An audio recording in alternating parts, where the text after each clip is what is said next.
Hey everyone, Linus here. Ever wondered what happens when you hit that power button? It's a moment we often take for granted, but there's a fascinating sequence of events that unfolds behind the scenes. It's more than just flipping a switch. It's like waking up a sleeping giant. Your computer, which was in a state of dormancy, suddenly springs to life, ready to perform countless tasks. We call this process booting, short for bootstrapping, and it's how your computer goes from a hunk of metal and silicon to the awesome machine you know and love. But what exactly happens during this transformation? Imagine your computer like a car. Just as a car needs a key turn to start its engine, your computer needs a similar kickstart to get going. Before you can cruise the information superhighway, you need to start the engine, right? This initial phase is crucial because it sets the stage for everything that follows. That's what the boot process does. It initiates a series of checks and loads essential software to prepare your computer for use. It loads the essential instructions, called the operating system, that tell your computer how to function. The operating system is like the brain of your computer, managing all its activities. Without it, you just have a very expensive brick. Imagine trying to drive a car without an engine. It simply wouldn't work. The boot process is a carefully choreographed sequence of events, each step critical to getting your system up and running. From the moment you press the power button, your computer starts a journey through a series of stages. From the moment electricity flows through its veins, your computer starts following a strict set of instructions, kind of like a recipe for digital life. These instructions are stored in the BIOS or UEFI firmware. So buckle up because we're about to take a deep dive into the world of booting. We'll explore how the BIOS or UEFI initializes hardware components and performs a power-on self-test, POST. We'll break down each step in a way that's easy to understand, even if you're new to the tech scene. By the end of this journey, you'll have a clear understanding of what makes your computer tick from the moment you press that power button. Alright, first things first. When you hit that power button, the computer runs a quick health check called the power-on self-test, or POST. It's like your computer doing a quick stretch and making sure all its parts are working properly. The POST checks things like your CPU, RAM, hard drive, and other essential components. If everything's good, you'll usually hear a single beep, like a thumbs up from your computer. No beep, or multiple beeps. That's your computer's way of saying something's wrong. Think of it like this. You wouldn't want to start driving your car if the engine was sputtering or the tires were flat, right? The POST is there to catch any potential problems early on so you don't end up with a bigger headache later. During the POST, you might see some text or codes flashing on your screen. Don't worry, that's just your computer geeking out and showing you what it's up to. Once the POST is complete, it's time for the next step, finding the operating system. Okay, so your computer's awake. You've pressed the power button and the screen has come to life. But what happens next? Your computer starts by performing a POST or power-on self-test. This is like a quick health check to make sure all the essential hardware components are functioning properly. It's a bit like your computer stretching and warming up before a big run. Now what? It needs to find the instructions to really get going. Just like a runner needs a route, your computer needs a set of instructions to follow. This is where the BIOS or UEFI comes in. BIOS stands for Basic Input-Output System, and UEFI stands for Unified Extensible Firmware Interface. These are the systems that provide the necessary instructions for your computer to start up. Think of the BIOS UEFI as your computer's recipe book. Just like a recipe book tells you how to make a dish, the BIOS UEFI tells your computer how to start up and find the operating system. It's a small program stored on a chip on your motherboard that knows where to find the operating system. This chip is crucial because without it, your computer wouldn't know what to do next. It's like that one friend who always knows where to find the best food. You rely on them to guide you to the best spots, just like your computer relies on the BIOS UEFI to guide it to the operating system. The BIOS, Basic Input-Output System, or UEFI, Unified Extensible Firmware Interface, which is its newer, fancier cousin, tells your computer where to look for the bootloader, which we'll talk about in a second. The bootloader is another essential piece of the puzzle, but for now, let's focus on the BIOS UEFI. It's like checking the table of contents in our recipe book to find the right recipe. The BIOS UEFI helps your computer navigate to the right place to start loading the operating system. The BIOS UEFI also handles some basic settings like the system clock, and which drive to boot from. These settings are essential for the smooth operation of your computer. It's like setting the oven temperature and preheating it before you start baking.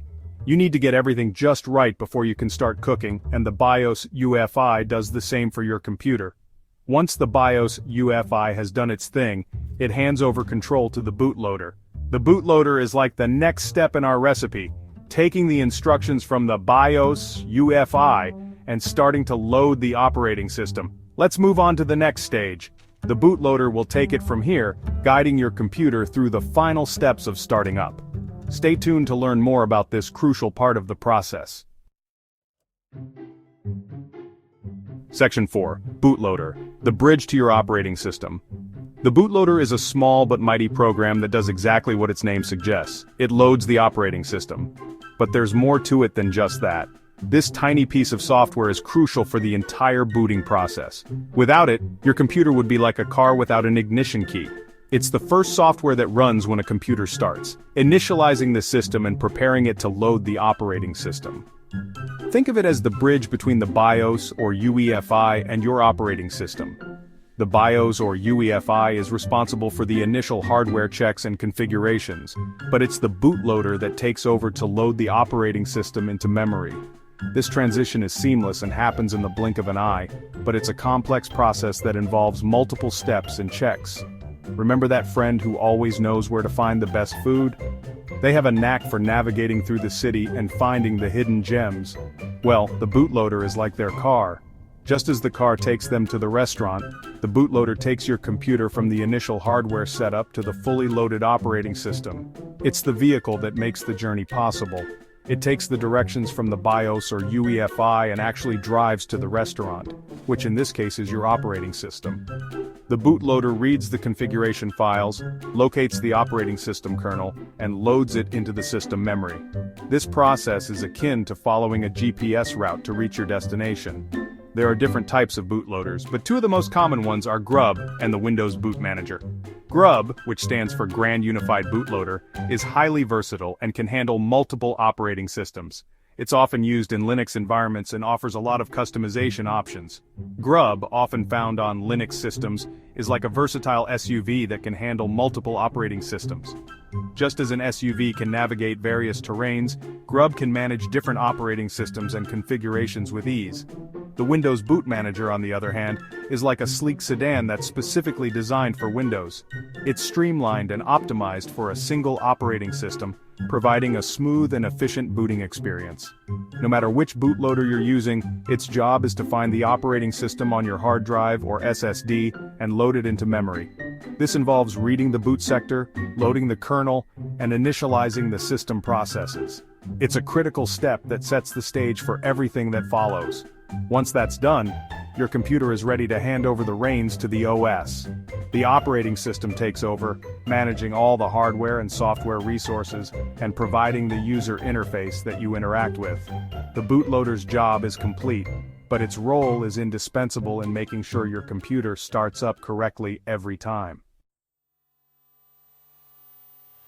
Section 5. Kernel loading, the heart of the operating system. The kernel is the heart and soul of your operating system. It's the core component that manages the system's resources and talks directly to the hardware.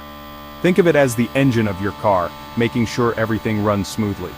Once the bootloader has done its job, the operating system kernel is loaded into memory. This is where things start to get really interesting. The kernel takes over from the bootloader and starts setting up the system. It initializes drivers for your hardware, manages memory allocation, and gets everything ready for you to start using your computer. It's like starting the engine, putting on your seatbelt, and adjusting your mirrors before you hit the road. The kernel is a complex piece of software, but thankfully you don't need to understand all the technical details to use your computer. Just know that it's working hard behind the scenes to keep everything running smoothly. Section 6. User space and beyond. Your playground. With the kernel up and running, your computer is almost ready for you to use. The final step is loading the user environment, which includes things like the desktop, login screen, and all the applications you use. Think of this as finally arriving at your destination and getting ready to explore. The user environment is your playground, where you can browse the web, play games, write code, or do whatever you like on your computer. This is where you interact with the operating system and all its features. The kernel is still working hard in the background, but you don't have to worry about it. It's like the engine of your car. You don't need to know how it works to drive. And that's it. You've successfully booted up your computer.